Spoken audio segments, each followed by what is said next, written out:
કંઠી વિનાનો પુરુષ એને પશુ સમાન ગણાવ્યો છે.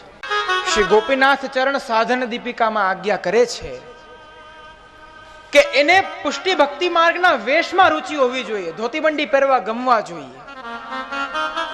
બીજું કહ્યું કે એના ચિહ્નોમાં રુચિ હોવી જોઈએ, અર્થાત બે કંઠી, મસ્તક ઉપર તિલક અને શિખા.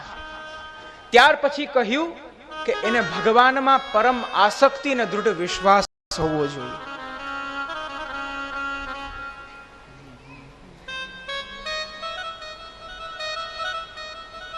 ભક્તિ માર્ગીય ચિહ્નોને જ જુઓ તો આજે વૈષ્ણવનો જ કોઈ બાળક હોય, વૈષ્ણવનો જ છોકરો હોય, એના માતા પિતા મર્યાદી હોય, ભક્તિ માર્ગીય મર્યાદે સંન્યાસ ગ્રહણ કર્યો છે, એ એવો દરજ્જો છે, એવું સ્થાન છે, એના સંતાનો પણ પોતાના વ્યવસાયમાં કે ભણતરમાં જવા સમયે તિલક કરતા શરમાય છે.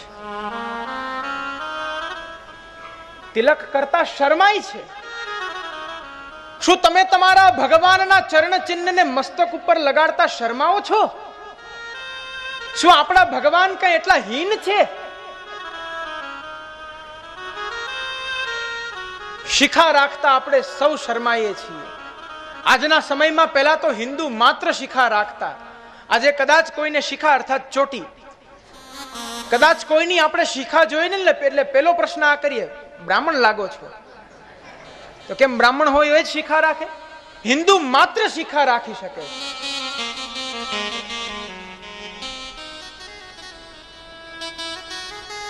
વૈજ્ઞાનિક કારણ એવું છે કે શિખા રાખવાથી અને શિખાને ખેંચીને એને ગાંઠ મારવાથી અહીંના આજે આપણું બ્રેન છે ને, આ પોષણના વાળ ખેંચાય, થોડા ખેંચાય, અને ગાંઠ લાગેલી હોય એટલે થોડા ખેંચાયેલા રહે. એના કારણે આપણા મસ્તિષ્કની અંદર જે રક્તનું ભ્રમણ છે એ રક્તનું ભ્રમણ સતત તેજ રહે છે. કોઈને મસ્તિષ્કની બીમારી નથી થતી. અને એનું ભક્તિ માર્ગીય કારણ કહું તો ભગવાનની સાથેના આપણા સંપર્કનો એક માધ્યમ એ શિખા છે. અને ગળામાં બે કંઠી તો હોવી જ જોઈએ. આમાં હું વિશ્વાસપૂર્ણ કહી શકું છું કે આમાં આખી સભામાંથી પોણી સભામાં એટલા વૈષ્ણવ છે કે જેના ગળામાં બે કંઠી નહીં હોય, એક જ કંઠી હશે. આપ સૌ જોઈ શકો છો, બે કંઠી નહીં હોય, એક જ કંઠી હશે. કંઠી વિનાનો પુરુષ એને પશુ સમાન ગણાવ્યો છે.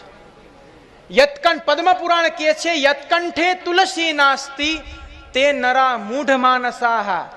જે જીવના ગળામાં બે કંઠી નથી એ મનુષ્ય નથી, પશુ સમાન મૂઢ છે.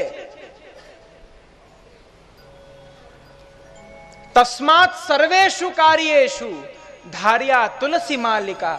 તેથી કંઈ પણ થઈ જાય, ગળામાં બે કંઠી હોવી જ જોઈએ, તુલસીની બે કંઠી હોવી જ જોઈએ. ક્ષણાર્ધમ વિહીનોપી, કદાચ તમે એનાથી એક ક્ષણ પણ દૂર રહેશો ને તો વિષ્ણુ દ્રોહી ભવેન નરહ, તમે ભગવાનના દ્રોહી કહેવાશો. તમે ભગવાનના દ્રોહી કહેવાશો. વૈષ્ણવનું જીવન એ છે કે જ્યાં ક્યાંય પણ જાય, જેવા પણ સ્થાને જાય, જે સ્થાને જાય ત્યાં પોતાના આરાધ્યના ચરણ ચિહ્નોને મસ્તક ઉપર ધારણ કરી એ આરાધ્યના શ્રીઅંગના એ સોહાસને કંઠી રૂપે કંઠમાં ધારણ કરીને એમનો જીવ છે એમનું સ્મરણ કરે છે. એ સ્મરણ શિખા દ્વારા ભગવાન સુધી પહોંચે છે એનો સંકેત આપતા એ સંપૂર્ણ ચરાચર જગતમાં વિચરણ કરવો જોઈએ. સંકોચ ના હોય. વૈષ્ણવીય જીવન આ છે.